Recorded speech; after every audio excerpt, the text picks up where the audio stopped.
So you're wondering what camera to buy, and you find yourself walking into the camera store, and before you even know it, you don't know what to do, and you're being led by this sales associate. Well, in this video, I'm going to tell you all the things you exactly need to do before you even step into a camera store so you don't get fooled, tricked, or buy things that you don't really need. Whether you want to buy one of these guys or this guy, I'm going to tell you all you need to know.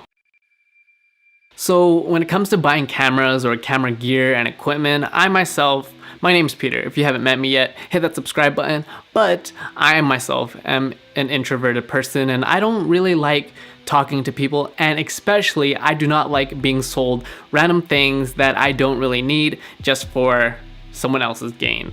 So the first tip when it comes to walking into a camera store, and if you want to buy a physical camera and you have to meet in a company, whatever organization or business that you walk in, you have to do your research. Rule number one, point blank, do your damn research. This means watching thousands of videos on YouTube, like mine, on that lens that you want to buy, or that camera body, or that stabilizer. Make sure you do all the research.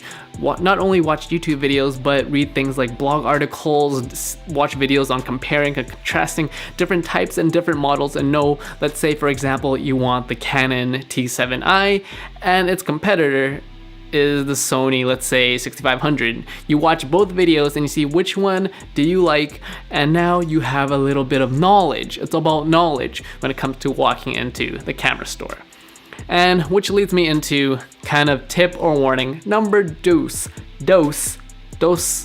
is sales associate or the camera experts, for the most part, especially if you go into big box stores, they don't have your best interest.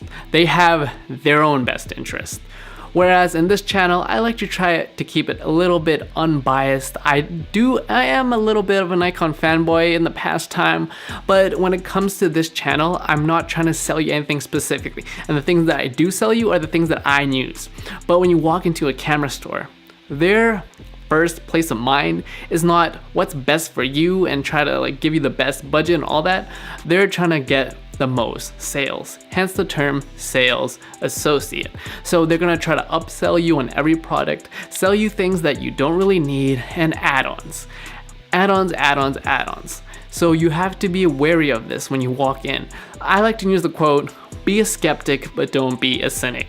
Because I've talked to many sales associates now when it comes to buying my gear. I like to prefer to buy my camera gear on Amazon, so if I get upsold by someone, it's by an automated machine than a person.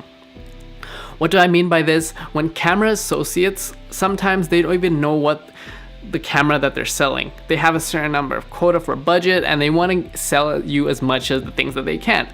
I'm not saying this for all, but from my general experience, the big box stores that sell camera gears, that's where you have to be careful in. And tip number 3, or warning number 3, is that a lot of these big name camera stores, they like to sell you something called their extension plans or their safety protection. So they're like, if you ever drop this on the floor, you might want to get protection on it, which is true.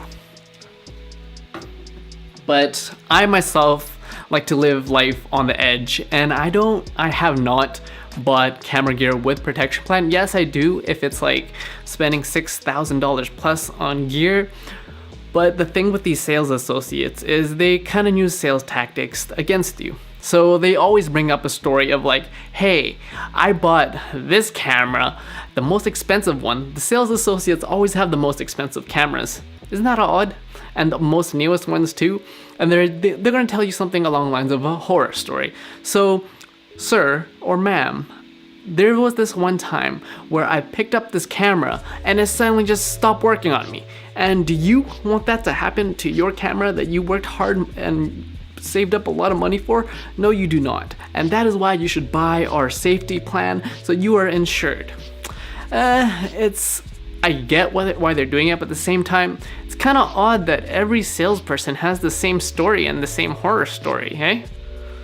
But beware of that. I like to live on the edge, and I have not worried about anything like camera gear. And if there is, when it comes to safety protection, there's other third-party insurance to protect your own equipment outside of the actual camera store. So be wary of that.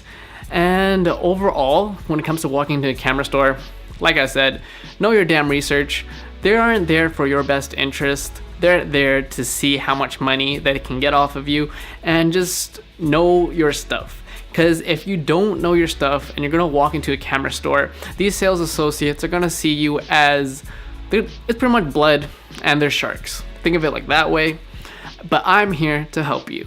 So if you guys want more of these tips and tricks when it comes to whether that's buying your first camera, what camera should I get, let me know in the comments, or even how to do basic lighting. My name is Peter. You're watching a Broke Visionary Collective, where we all start with nothing, but you can always film something and not get ripped off. Cheers.